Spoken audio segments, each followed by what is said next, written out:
everyone. Welcome back to Behind Enemy Lines Hockey Podcast. We got a special episode here for us this evening.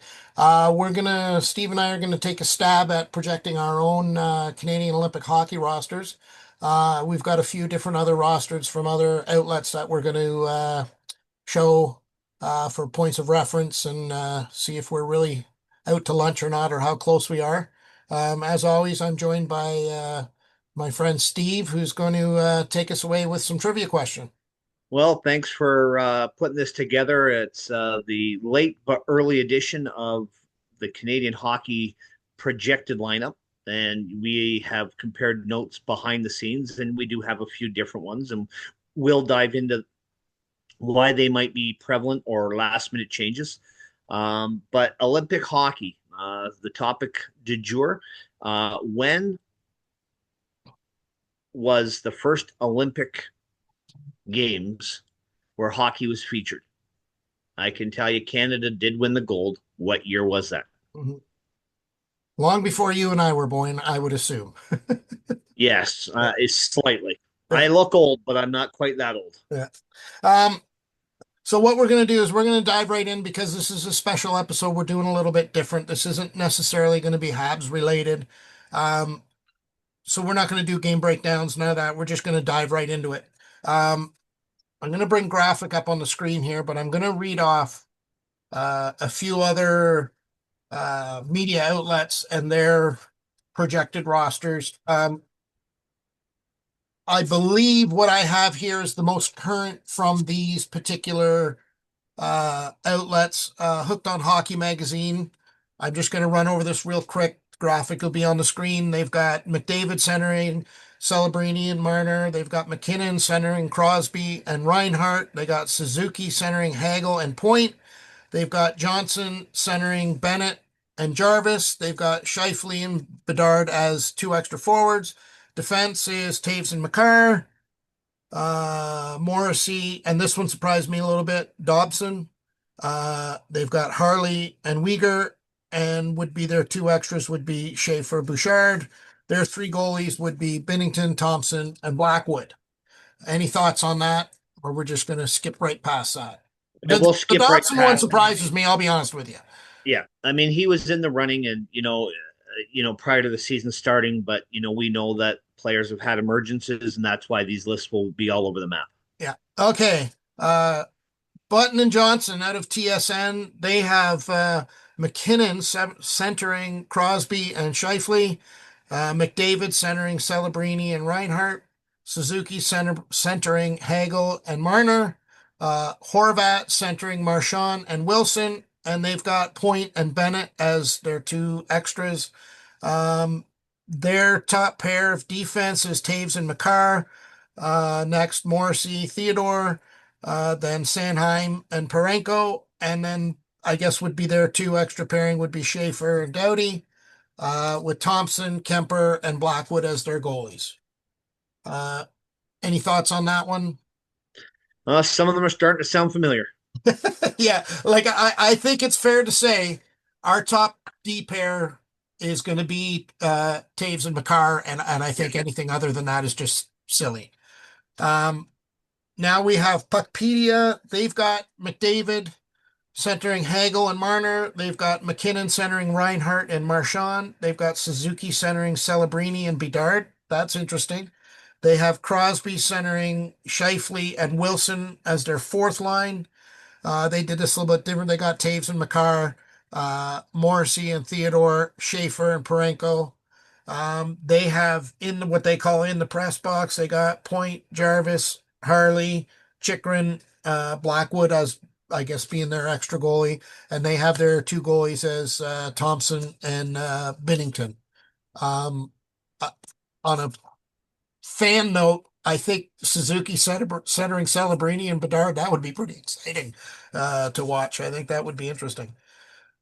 Um, Gong Show Hockey, they have McDavid centering Marner and Point, McKinnon centering Crosby, Reinhart, Bedard centering Celebrini and Wilson, Marchand centering Hagel and Jarvis. They have Taves and Makar defense, Theodore and Harley, Schaefer, Morrissey. They have Thompson, Hill, and Binnington as their goalies. Um, few interesting ones there, I think overall that kind of piqued my interest. Um, I'm kind of a little bit surprised. I just seen somebody there had Crosby as the fourth line center for Puckpedia. That surprises me a little bit, to be honest with you. Yeah, I think some of these people are just looking at positional players by what they're listed at, and not looking at, hey, let's take the best guys. If that means seven centermen, someone's got to play the Yeah, wing. That's yeah, the way it is. But yeah. I And digress. when you're at this level of hockey, they've played every position, including in defense. So it's not like they've never played there before and they don't know what they're doing, Right. right? So, um, I guess you want to start with you. We'll start with you Yeah. and do your projected or what you would like to see as the roster. Well, I've got mine, and not necessarily, but they're pretty close to the current, what I think the current lineup might be. McDavid centering Marchand and Point, McKinnon centering Celebrini and Crosby, Suzuki centering Marner and Reinhart, Bennett centering Hagel and Shifley, with Wilson and Horvat as my two extra forwards. My defense group is going to be Taves and Makar, Morrissey and Pareko, Theodore and Doughty, Harley and Chikrin. So he's probably the unicorn in the bunch so far, with my extra D men being Sandheim and Schaefer. And my three goalies are going to be Thompson and Blackwood, with Darcy Kemper out of LA as my third goalie. Okay. Did you want to give any thoughts as to why you picked certain players in Um, certain spots or so yeah, so a couple of things, and Coach Cooper made a very very powerful statement yesterday, and said there are some players with impressive resumes that are going to be left off this roster. When you're trying to limit it to 18, 20, 24, 27 players, this is the best league in the world, and it's supplied by mostly players from our country. So when you're got to cut down that 400 players that play in the NHL from Canada down to 25, for example, you're going to omit a whole bunch of people. I tended to I tend to stay with most of the Four Nations Cup roster. They were good for us. I made a few changes. Sorelli is not there. Suzuki, I thought, was a glaring omission for that one, so that's why he's in. Celebrini makes us because he's the kid's full of skill. Never, not once did I have Bedard in the active roster. He's hurt now, and I just don't see him coming back to play enough meaningful games to make the roster. He could always be de facto forward number three, that if two or three guys get hurt, he could be included. I'm still not impressed. He's not big enough, not strong enough to play against the league's best. Playing against the Kachuk brothers, if that's who we're playing at some point, those players are going to grind him down. I have Wilson in as a sub. I think he makes a roster. I just don't know if he's finessed enough not to take dumb penalties. Does he draw in? Maybe. Does he draw in regularly? I hope not. Although if he keeps his head screwed on straight, could cause a lot of teams a lot of problems. But international ice hockey rules, a check to the head is given way too easily compared to the NHL game, and I just worry about the big, strong, aggressive guy penalty coming back to haunt us. And not that it's by intent, but the way Wilson plays, it's kind of on a slippery slope. Mhm. I put Chikrin in as a number 8 defenseman because he's had this again back to back years with great offensive numbers. He is a big defenseman and he's a left-handed shot. Likes to play the power play. I could see him maybe getting some power play time if we had an injury. And Kemper's off to a good start. Binnington is honestly fallen in the Sam Montembeau range, where was on this in Four Nations and just isn't good enough to cut it. So he becomes my replacement. Kemper's been solid in LA. Mhm. Yeah, and I think like I'm not disagreeing with anything you're pointing out your ideas and reasonings for why you picked the players you picked. I mean, I've obviously picked something I wouldn't say quite a bit different, but in a few spots we are, on opposite ends of the spectrum. Um, I have McDavid centering Celebrini and Marner. I have McKinnon centering Crosby and Bedard. I have Suzuki centering Shifley and Hagel. Uh, I went sort of way off the board with my fourth line for one reason and one reason only. I have Mark Stone centering Bennett and Wilson. I know that's going to surprise some people, but I have a a method to my madness. I have Johnson and Point as my extras. Um, my defense pairings, surprise, surprise, Taves and Makar. Morrissey and Theodore, Schaefer and Parenko. I have as my extras. I have Bouchard and Harley. My goalies, I took actually both. I took Wedgwood and Blackwood out of Colorado, and then Logan Thompson as my other goalie. But I have Wedgwood and Thompson as the two starters, and Blackwood as the press box guy. I broke it down a little further. I know we talked about it with power play, penalty kill. If we got time, we can talk about that stuff after if you want. However, reasoning for a few of my picks and where I put McDavid and Marner together again because they clicked really well in the Four Nations. They had a little bit of chemistry, and of course, as soon as that happened, uh, all the Toronto fans, oh, McDavid's coming to Toronto because he played well with Marner. Same story, right?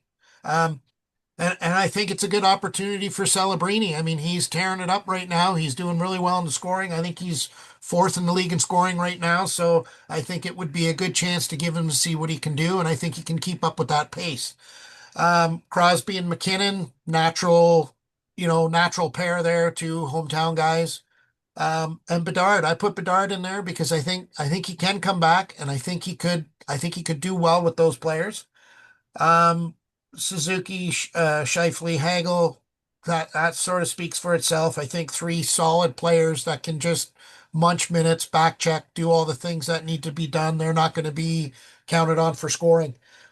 The line I wanted, Bennett, Stone, and Wilson. If I had to put together three guys that were prickly thorns, pain in the ass to play against, that's the three I would put out there. And if you think that, I know Olympic hockey's different than Four Nations. It's like you say, the penalties are a little more easy to come. There's not going to be that type of, meathead mentality. But I think this does a couple things. This eliminates any possibility that the Kachuk brothers are going to think about getting out of hand or whatever this BS is going to happen. And if you need a grind line, if you want to send somebody out there that's going to lay a hurt on somebody and make it suffer, I think that's the three that are just going to be impossible to play against. I'm not going to get deep into the defense because it is what it is. I think, everybody's pretty much got the same top six in various orders.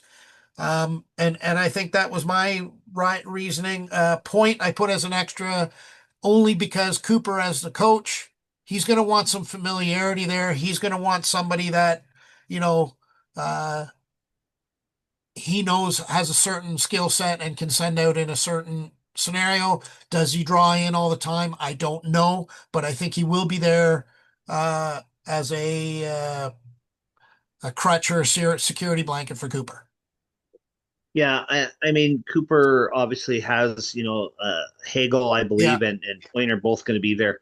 They're both Tampa guys, both heavy minute guys for them. Both play crucial, both sides of the puck minutes for them.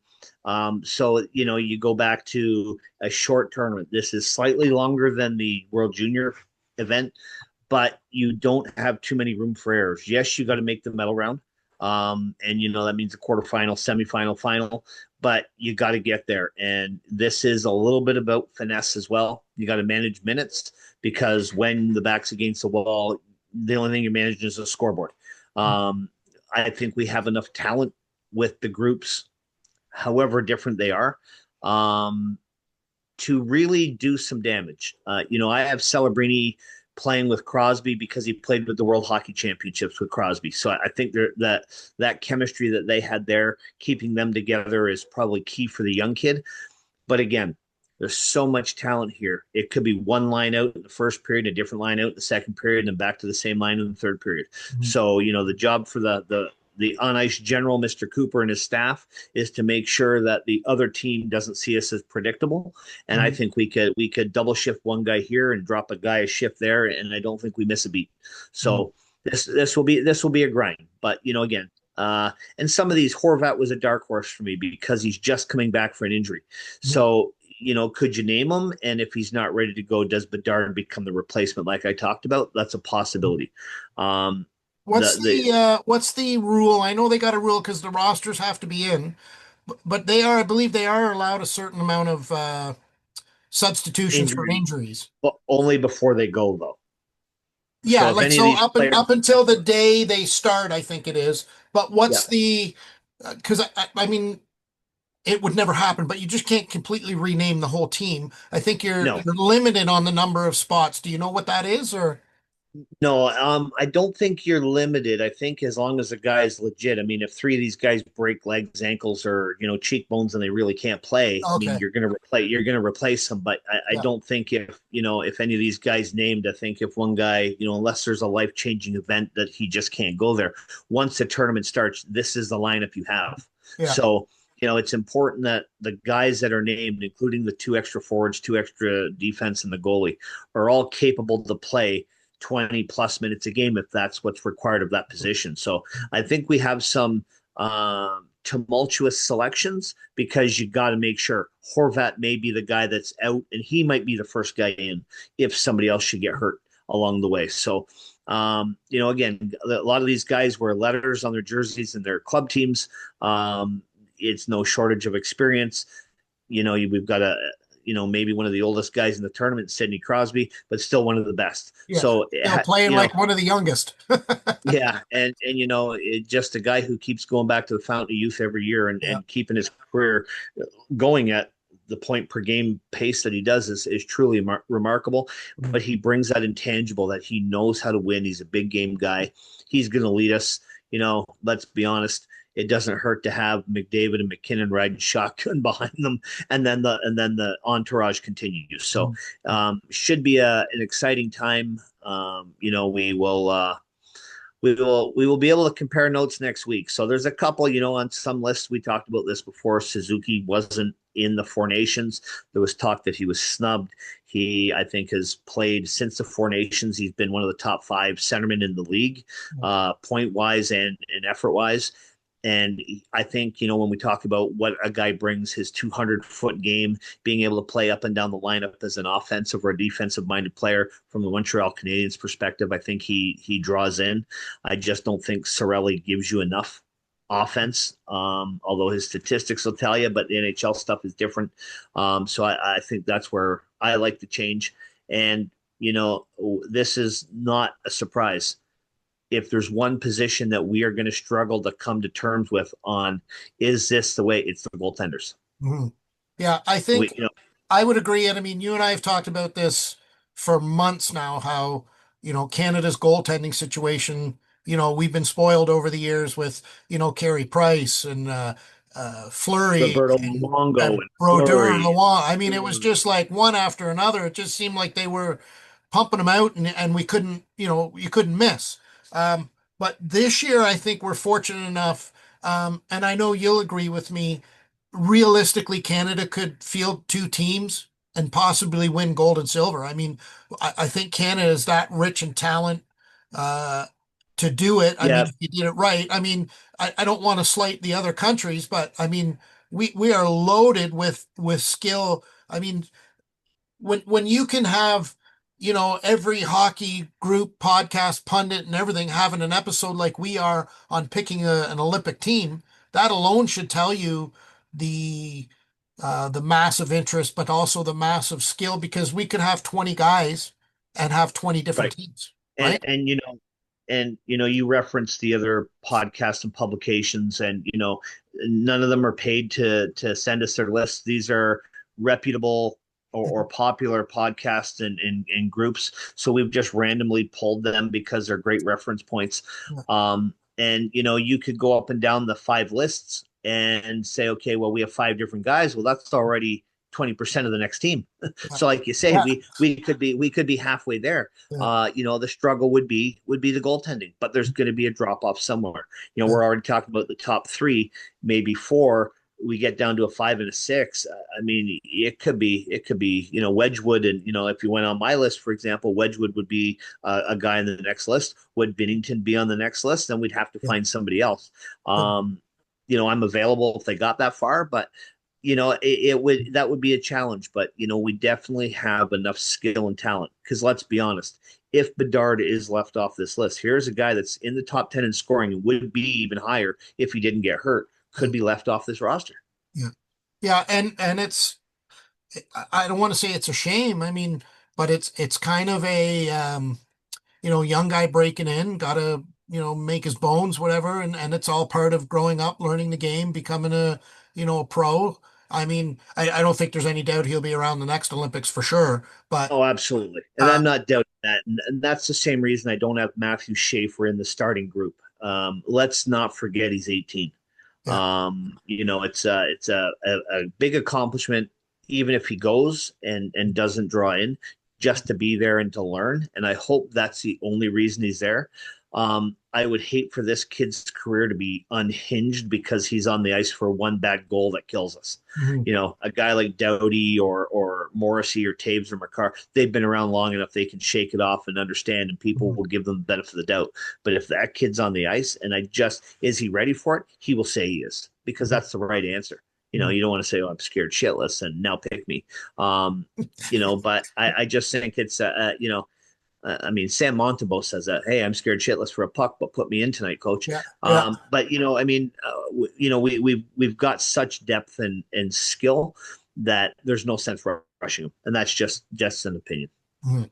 Um, and that's where I'm a little bit different. I had Schaefer on my third pairing, only because of what he can bring to a game. I know he's young, uh, but I think he's got enough. I mean, you even had him with Doughty, and if that's not the perfect guy to mentor and teach, if he makes a mistake, to say, "Hey, look, keep your head up. It's not the last mistake you're going to make. Let's move on," right? Like what's Gretzky say? About the pass. What's his pass one? You never score on. You miss 100% of the shots you don't take. That's it. That's the one. So, I mean, whoever you pair him with, and I listen, I have no issues with putting Doughty with Schaefer. Um, you had him on the team. I had him with Parenko, but for the same reason. I think, you know, we have four. I think it's 4 or 5 of our starting six were pretty much the same people paired up a little bit different. So I'm not really worried about defense. Goalies, I'm a little bit sketchy about, but if you look at, you know, uh, we both had Thompson and Blackwood. If you look at their numbers don't lie. Their save percentages are over 9. Their goals against are hovering down in the low 215, 220. I mean, that's quality numbers.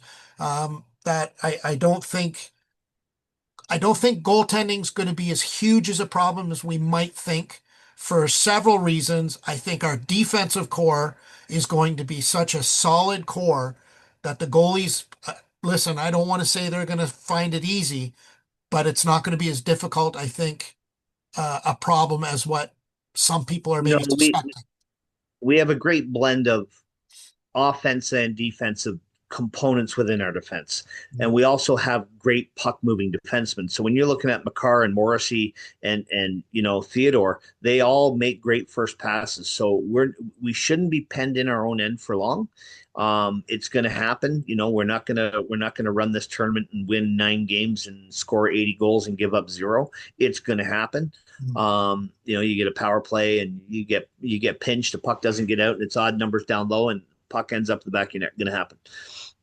But we have so much ability to determine the style that we want to play, and really, every team should be trying to figure out how to defend us, not how we should defend them. Yeah. So and Cooper is a natural leader. He's won in Tampa. He's one of the Four Nations. He's just a very, very, very sound hockey guy. Mhm. And I don't think that regardless of who we pick, I think it's just a matter of tinkering in some of the games, maybe against the Denmarks or the Latvias, that maybe we get up a few goals, and in the third period he can roll wingers, flip this right winger and that right winger Those from line 2 to experiments. 4, and Right.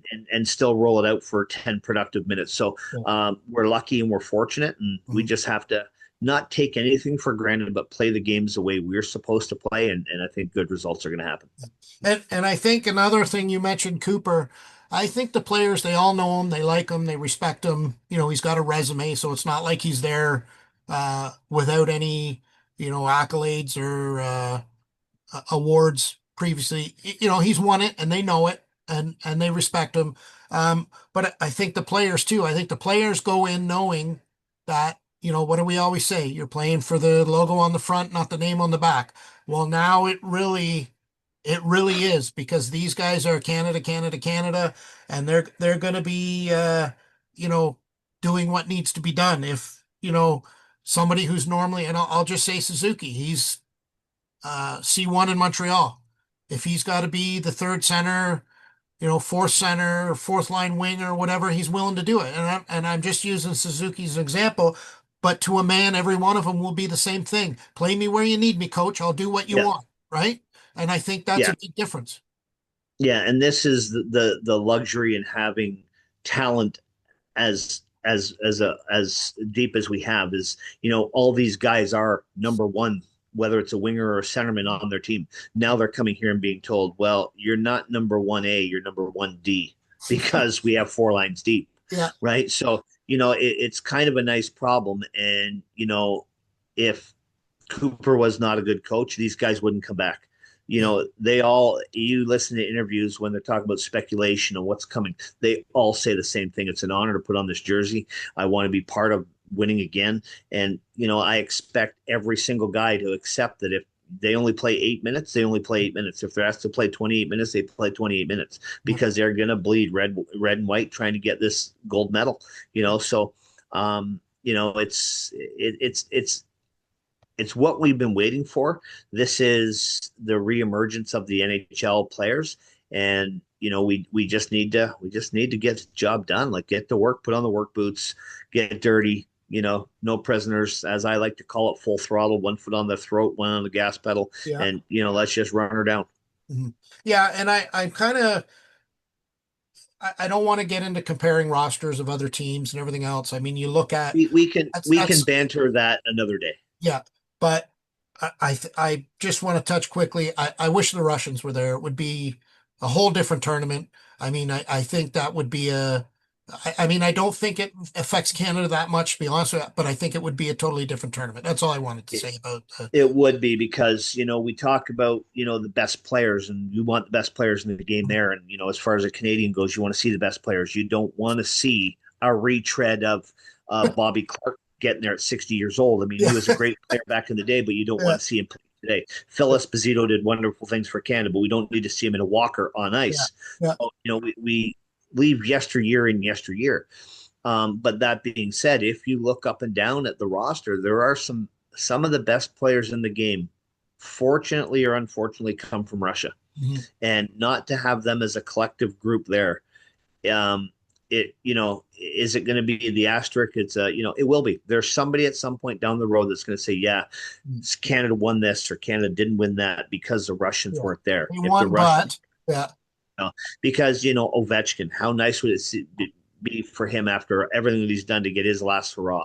And you mhm, got Vasilevsky and Kucherov, and you go up and down the list. They are deep in talent as well. So it would have been nice to see, but the world changed a few things, and when decisions are made, we play by the same rules, and they're not here. So it's the best of who's allowed to play, and mhm, we just don't care. yeah. So I think I just want to point out, maybe we'll start the discussion, I guess, as far as um possible changes or talking each other into switching. I think realistically, I have Stone and Johnson and Bedard on mine that you didn't have, and you have who did you have different? You had Horvat. Orvat.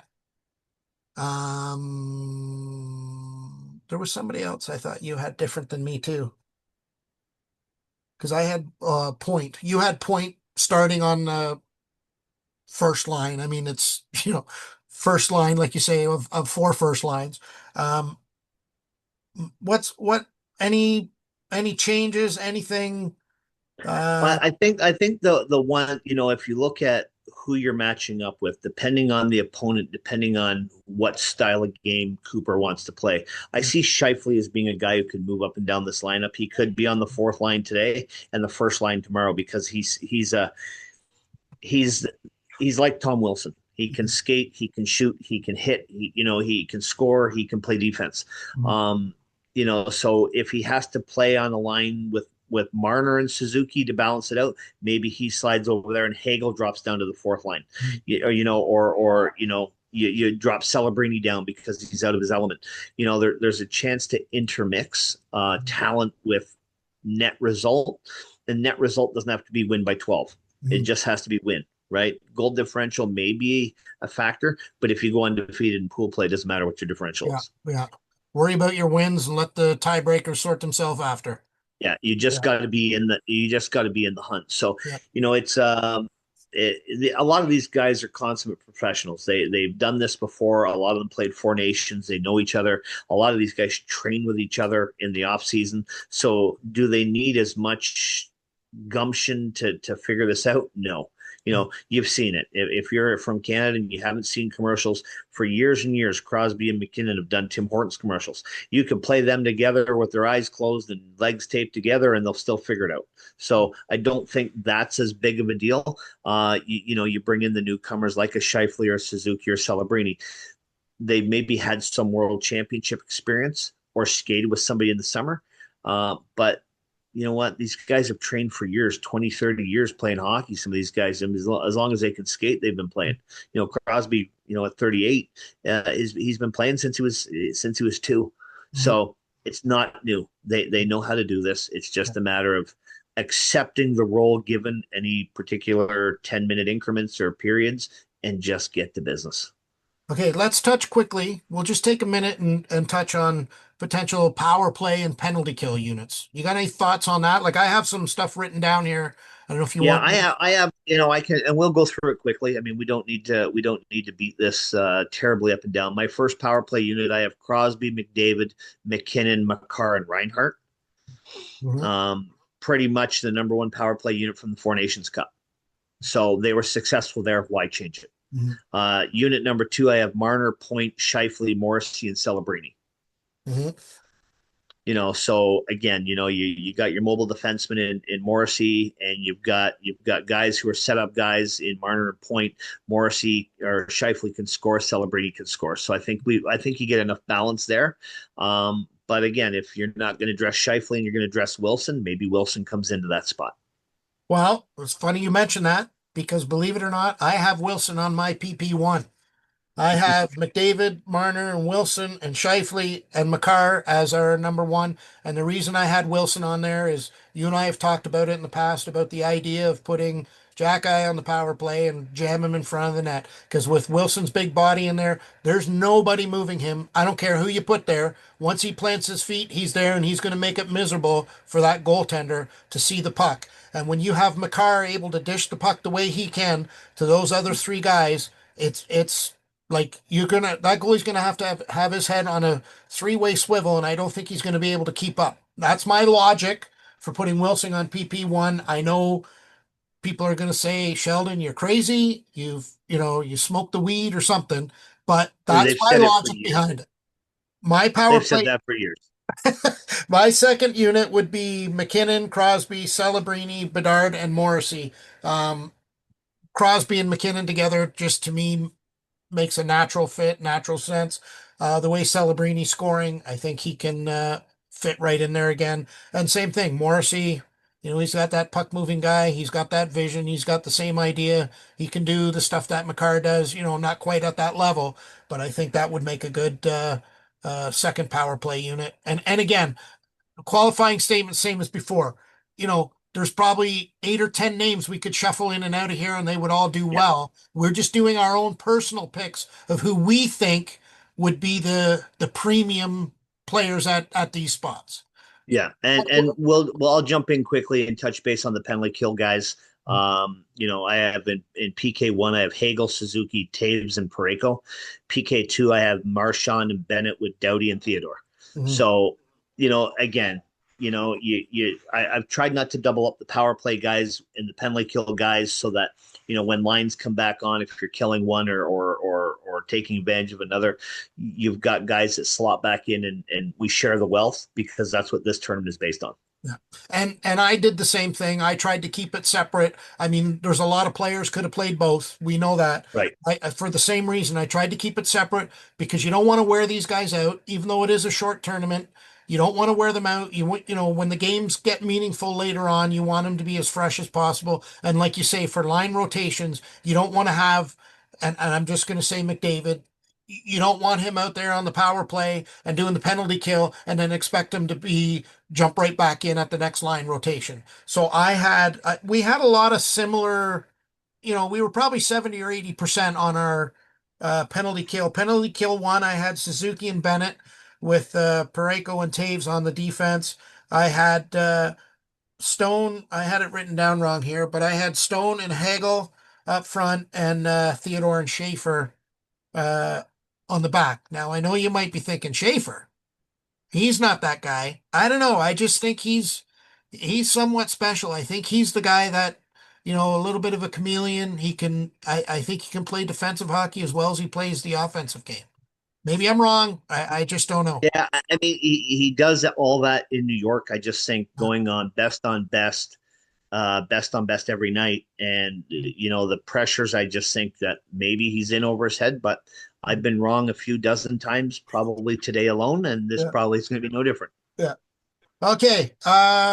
Final thoughts. What do you got on final thoughts for this?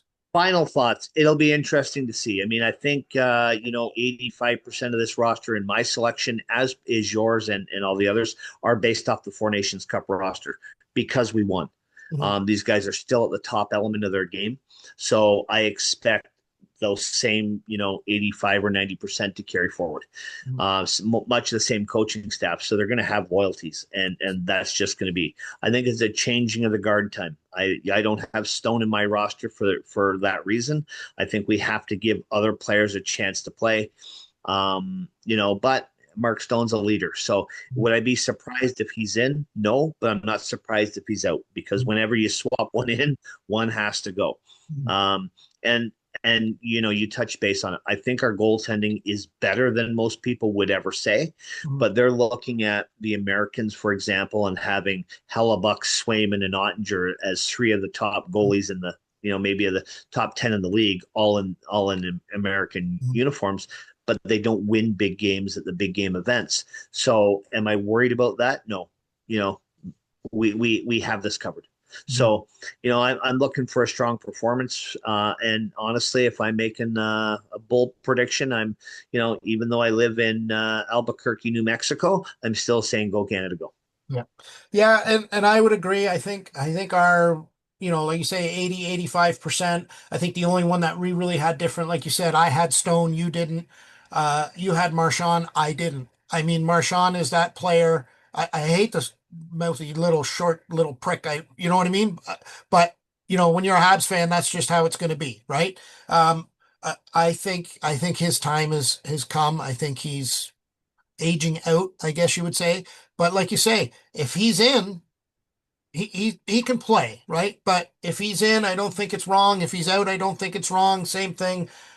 We could go either way. Uh, Goalies, again, I said it before, goalies, I don't think are going to be as big of a problem as, some of the other experts think they're going to be. Um, for a couple reasons. The teams they're playing on now, they have the numbers to support their uh, choices for being there. I think our defense is just going to be that spectacular. It's going to take the pressure off them. But I think our forward group is where it's all going to boil down to. If you look at, and I've said this for years, everybody talks about Grant Fuhr was a great goalie. I don't think he was a great goalie. I think he was just average. The problem that the other teams had was you had Gretzky on that team who was averaging in his career at the time 2.59 points per game. So before the game even started, in essence, you were losing 2 or 3 nothing already. So all Yeah. Grant Fuhr had to do was just not let as many in as the other goalie was going to do. And I think Canada's forwards right now, they're going to drive that offensive play. And with you got guys like Makar and Morrissey who can do them stretch passes and get that turnaround game and get the transition game going so fast and so quick. I think other teams are going to have a hard time keeping up, and that's where Canada's defense, they're going to play defense by offense. I think Yeah. that's what it's Yeah. going to boil down to. And I Well, suspect Canada, uh, like you say, it's not going to be a cakewalk, but I think they're going to hammer it pretty hard and really put on a show. Well, when you got the two fastest skaters, arguably with a puck in McKinnon and McDavid, and they both Yeah, play for your team, yeah. there's a chance that, realistically, if they're averaging 20 or 22 minutes a game, you're playing 75% of the game with one of those two guys on the ice. So how do you go wrong? And the problem that the other countries are and I'm not going to pick on one because all the countries are going to be in the same boat. US, Finland, Sweden, whoever. When those two guys are on the ice, their defensemen better already be backing up and getting the position when they get the puck because if they've got the puck, it's too late. Because Yeah. you know very well, by the time McDavid puts his stick on the puck, he's already blown by that guy and he's in the zone. Same with McKinnon. Like it's just not, it's almost not even fair how good those two guys are. Well, I think it's It's not fair right. because they wear. I think it's fair because they play for our country. I think it's Yeah, really they're fair. wearing a Canadian jersey. Yeah, it's a built-in cheat code, but I like it.